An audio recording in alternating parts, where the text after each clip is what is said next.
यह अच्छा हुआ कि संविधान दिवस के अवसर पर देश भर में अनेक कार्यक्रम आयोजित किए गए। इस अवसर पर प्रधानमंत्री ने भी अपने रेडियो कार्यक्रम मन की बात के माध्यम से भारतीय संविधान की महत्ता पर प्रकाश डाला। ऐसा करते हुए उन्होंने यह जो कहा कि यह दुर्भाग्यपूर्ण था कि संविधान का पहला संशोधन अभिव्यक्ति की स्वतंत्रता को सीमित करने से संबंधित था। वह एक ऐसा तथ्य है जिससे कोई भी इनकार नहीं कर सकता। पहले संविधान संशोधन के जरिए केवल अभिव्यक्ति की स्वतंत्रता को सीमित ही नहीं किया गया, बल्कि असहमति को दबाने के भी कई काम किए गए। इसके चलते कुछ पुस्तकों और फिल्मों पर न केवल प्रतिबंध लगाए गए, बल्कि कुछ लोगों को जेल में भी डाला गया। प्रधानमंत्री ने यह भी याद दिलाया कि 44वें संविधान संशोधन के जरिए आपातकाल के समय की गई गलतियों को ठीक किया गया, लेकिन इसकी अनदेखी नहीं की जा सकती कि सभी गलतियों को ठीक नहीं किया जा सका। न केवल यह सवाल उठना स्वाभाविक है कि संविधान की प्रस्तावना में सेक्युलरिज्म और समाजवाद शब्द क्यों जोड़े गए, बल्कि उसका समाधान भी किया जाना चाहिए।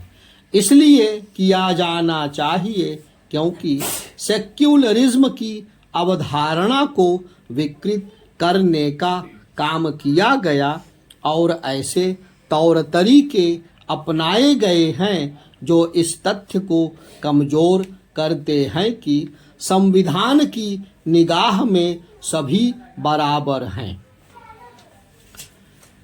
संविधान दिवस के अवसर पर सुप्रीम कोर्ट के मुख्य न्यायाधीश ने भी एक कार्यक्रम को संबोधित किया और उसमें उन्होंने यह कहा कि पिछले 7 दशकों में सर्वोच्च न्यायालय ने लोगों की अदालत के तौर पर काम किया है। निसंदेह ऐसा ही हुआ है, लेकिन यह भी एक सच्चाई है कि अब आम लोग अंतिम विकल्प के रूप में या फिर मजबूरी में ही अदालतों का दरवाजा खटखटाते हैं। इसका एक बड़ा कारण अदालतों की लंबी कार्यवाही और फैसला सुनाने में देरी होना है।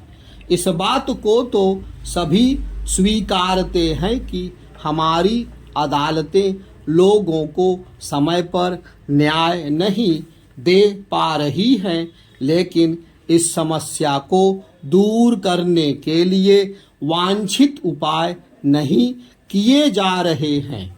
जब लोगों को समय पर न्याय नहीं मिलता तो न्याय प्रक्रिया के साथ साथ संविधान के प्रति भी भरोसा घटता है। उचित यह होगा कि हमारे नीति नियंता यह समझें कि संविधान की उन खामियों को दूर किया जाए जिनके चलते लोग उसके प्रति सच्चे मन से अपनी आस्था व्यक्त नहीं कर पा रहे हैं। यदि संविधान के प्रति लोगों की आस्था को सुदृढ़ करना है और नियम कानूनों के पालन के प्रति आम जनता को सचेत करना है, तो विभिन्न स्तरों पर संवैधानिक मूल्यों की जो उपेक्षा हो रही है, उनके कारणों की पहचान कर उनका निवारण करना होगा।